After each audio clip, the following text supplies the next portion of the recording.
Hello and welcome everybody to another episode of r/ProRevenge. My name's Ryan, the official host here at Reddit Voice, and I look forward to bringing you guys today's video. Before I do though, I'd really appreciate it if you could hit the like button, the subscribe button, and that notification bell to stay up to date on all the latest videos. Screw me? Screw you. I want my money. This is a revenge in multiple parts, and apologies up front for the length. About 30 years or so ago, I was 17 and about to head to university. An acquaintance through my parents' church offered me a job working with him learning to be a pizza chef. Awesome, I'd need money for uni, and I'd already had a stack of jobs, so working hard was nothing new for me. But being a cook certainly was. My experience with Italian was limited to Pizza Hut, so I accepted that at the start, I was a liability, not a help. I started work, and to start with, I worked free. Cool, but when it got to the point about 3 months later that I was opening by myself and taking whole shifts by myself, well, I should be paid. I screwed up all of my 17-year-old courage and confronted the owner. Let's call him Nick, because that was his name. He huffed and puffed and tried to tell me how terrible I was, but I stood my ground and now I'm on minimum wage. Not bad in my eyes at the time. I worked there for another 3 years. Though most of my uni degree, often putting in 30 hours contact at uni, 30 hours at the restaurant, and 30 hours of study. It was hectic, but just became the norm.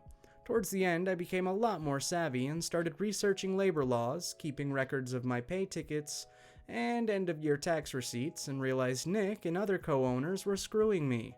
I wasn't on the correct rate, they weren't deducting tax correctly, and a couple of other accounting oversights. By then, I was working with my, at the time, mate. Let's call him girlfriend-creeping dickhead. It was Sunday night, and the place was packed. I had tickets all the way down my line, and girlfriend-creeping dickhead and I were pumped. We had a new boss who'd just brought in the business, who thought he was the king of the world because he was now a restaurateur. A right wanker.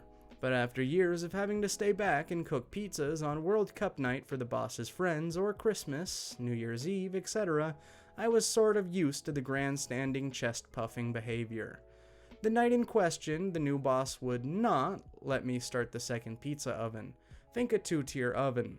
I was only allowed the top tier on, because it cost too much. So here I am, oven full, 2 pizza chefs running full speed and were only falling behind because one oven wasn't on, and the heated oven was starting to cool down from being so full and open so frequently.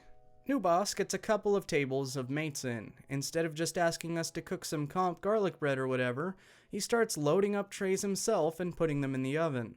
Not the worst crime, but because he had no idea what he was doing, every 30 seconds he'd open up the oven to check on them, cooling the oven down even further, potentially ruining the food we had in there and slowing us down measurably. I had the head chef chewing my ass out as his food was ready to go, but my food was on the same tickets that weren't. It was hectic and not fun. The garlic bread bandit shit had to stop. New boss, stop effing with my oven. If you want garlic bread, just ask. I'll get it done immediately for you. What? Huh? You're messing with my oven. You're cooling it down and we're too busy for this shit. Just tell me what you want and I'll make it. Okay. Did he do it? No. He kept on. Cue the same conversation another 2 times, and the last time I told him I'd blow my stack if he did it again. You see where this is going? He did it again. Now, after being consistently ripped off and abused, so many kooky stories from that place for 3 years, my time was up there anyway, and this was the time to do it. I looked at girlfriend creeping dickhead and said, "Yo, we outta here?" He looked back and simply said, "Yup." We stripped our aprons in front of the entire restaurant. Pizza Kitchen was in full view of the entire restaurant, threw them on the bench and told new boss, "We quit. All of this, all these tickets, all the food in the oven, you fucked up. And your mate's shitty garlic bread? This is all yours now. Good luck." Then we walked out, got some coffees from the baristas, sat in front of the pizza area, and watched him absolutely flounder. He had no idea what he was doing, and there was literally no one else that could help him. We could see food coming out from the kitchen, but the pizza on the same ticket was taking 20 minutes or longer to come out. Tables were hopping mad, and we could hear the grumblings all around us. I'll admit it, it was dickish, but undeniably satisfying to behold.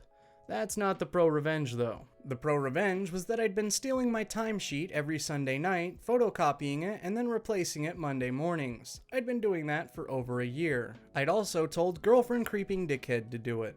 Monday I walk in and Nick was there and furious at me. As I'm walking in, you could see his chubby face turn bright red as he bellowed across the restaurant floor. "What the F do you think you're doing here? Get the F out of here and never come back." "Nick, we gotta talk. We can do it here or we can do it in your office, but trust me, you want to have this conversation privately." "Fine, you come with me then," desperately trying to gain the upper hand back, and he storms into his shitty little office out in the back. Nick, bullshit about how he's going to withhold pay and a whole heap of other illegal hot air. "You done? Good. Here, read this." I hand him a printout of an Excel spreadsheet, a stack of photocopied timesheets, and a stack of photocopied payslips. Printed copies of the wage awards, all of which the detail amount that he's ripped me off for. "You owe me $6 grand. I'll take cash or a check now." Did I mention he and the other bosses had just been simultaneously raided by the tax office, and that they and the business were all on thin ice? Yeah, bad timing for Nick the Dick. Nick, spluttering, wringing his hands. But I can't afford it. Look, I'll show you in my bank accounts," as he physically starts scrambling to find his bank statements. "Nick, I literally don't give a shit about you, your bank accounts, or your situation. You owe me $6 grand today, or I take all of this to the tax office and all of the other relevant government departments that will be very interested in this. Because Nick, I had a feeling if you're doing this to me, you're not doing it to other staff here as well, huh? As for not having the money, well, again, not my problem. But you just bought a new $60,000 Pajero. So if you have to run that down to the car yard and sell it, again, I don't give a shit. But I get $6 grand today." He literally teared up a little. I'm not sure why, maybe through frustration, rage, or being screwed by someone he thought way beneath him. But seeing a grown man who's abused you for many years cry at your hands is a pretty beautiful thing to behold as a 20-year-old kid. I got a check that day for my whole $6 grand, and yes, it cashed. But the best was walking out of his office with girlfriend creeping dickhead standing there who deadpan just looked at him in the eyes and said, "Nick, we need to talk." And then they walked in to do the same thing. $10K he lost that day. Lost being a bit of a overstatement. The best part? A few of my friends at the restaurant caught wind of the fact that I had enraged him and asked what it was all about. I let them know that they were being screwed, how to take copies of all of their timesheets, and where to find the relevant laws. I know several other people who did the same thing to him. And that was how I left the hospitality industry and started working in my field of study, never to look back. Hope you enjoyed my cake day present to all of you. Talk to me any way you please? Nah, have fun losing the entire staff, along with the juiciest of juicy contracts. This is a super throwback, but it still brings a smile to my face. Also, my writing sucks, so please excuse the grammatical errors. I was a rink rat growing up. The only day I wasn't in the skating rink were the adult and gay nights. Calm down, it was the 90s, and that's literally what it was called.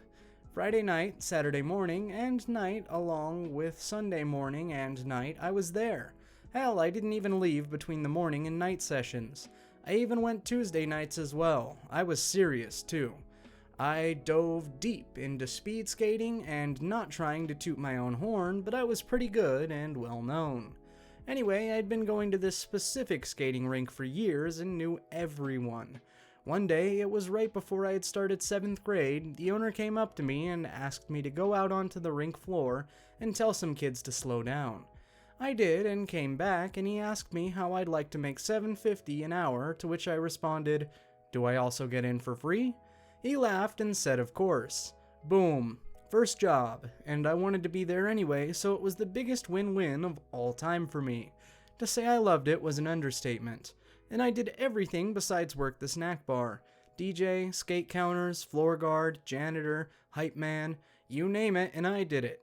It was some of the greatest times of my life. So much fun, and the owner was super awesome. Also, we were paid under the table, so getting an envelope full of cash every week just felt like a bonus for having fun. To me, it wasn't a job, it was pure fun. It also helped that all of my friends were regulars as well. A few years go by and the owner sold to another guy who we'll call Tim. Tim could be an absolute nightmare to work for. He changed the entire dynamic of the place and everyone felt it. Now this skating rink was popular and extremely old. Lots of people from all over the city knew of it. My mom and aunt skated there when they were kids, if that tells you anything. Some way or another, the new owner set up a big juicy deal that had the rink started making a crap ton of money. On Saturday night, from 7 to 11, it was skating per usual, but from 11 to 2/3-ish, it was a club. A local hip-hop station came in there with the local label Swishe House and turned the place upside down for those few hours. Every week, and the place was poppin'. There must have been over 2K people in there on average, and at about $20 per person, it adds up quick. Plus, the snack bar would never stop turning out food and drink. We were making stupid money. Bonus, we also found some good stuff when cleaning up as well. Money, knives, jewelry, other such things I'm not sure I can say on this platform without getting demonetized. It was awesome. So Tim has it made, but sometimes he would fly off the handle for little things. All of us weren't sure what his deal was, but he would explode out of nowhere and start talking all kinds of nonsense. I'd started to have enough because we all worked there for many years without issue. And one night, he went too far. I don't like being called outside of my name. It's a respect thing. My own mother didn't do it, and he for sure wasn't. For context, I was in 10th grade now. One night, he was in some kind of mood, and for whatever reason, was taking it out on everyone. I don't remember the exact situation, but he started freaking out on me at about 11:30 p.m. Now, Slim Thug and Paul Wall were in the building that night, so the place was extra packed. Way more than usual. I'm sure we were breaking all kinds of fire marshal rules, lol. He went ballistic and called me every name in the book while I just stood there with rage building up in me. I'd had enough, and for years this place ran flawlessly and everyone loved us, so he really didn't have a good reason to treat us in the manner he did. My plan was formed and I immediately gathered everyone else that was working and we all decided that enough was enough. It was time for a lesson. I assembled the entire crew and we all quit on the spot. All of us. That meant nobody to serve food, clean, help the Swisha House people, or carry out general things that needed to be done when 2,000 to 3,000 people were in the building. He was stunned. His tone changed and he became very sweet. We weren't having it.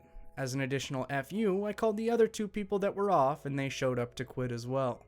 Tim had already reached out, so we assumed they were showing up to work. Nope. We left him with 0 workers on the busiest of busy nights, and boy did it implode.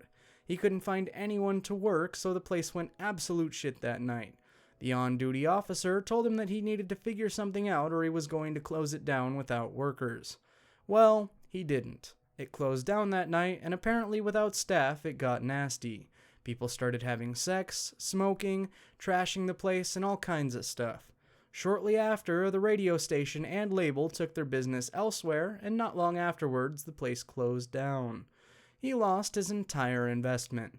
This was very bittersweet for me because I loved the place, but he ran it into the ground.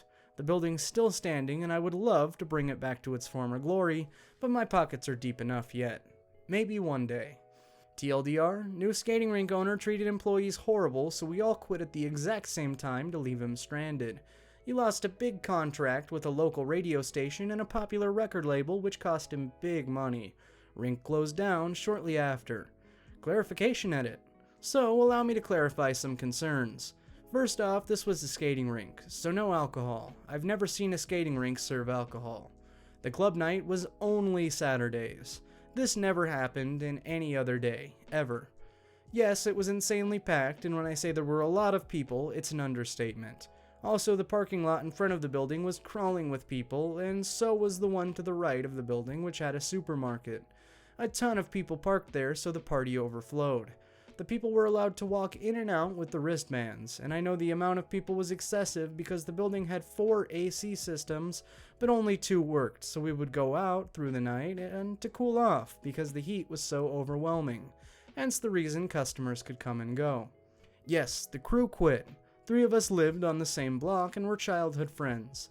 The others went way back, and when I say the owner ran the place down, he ran the place down so it wasn't a hard sell. It was no longer a fun place to work, and eventually that bled over into the customers not wanting to come back. There's another person in the comment who worked with me, and he can back it up.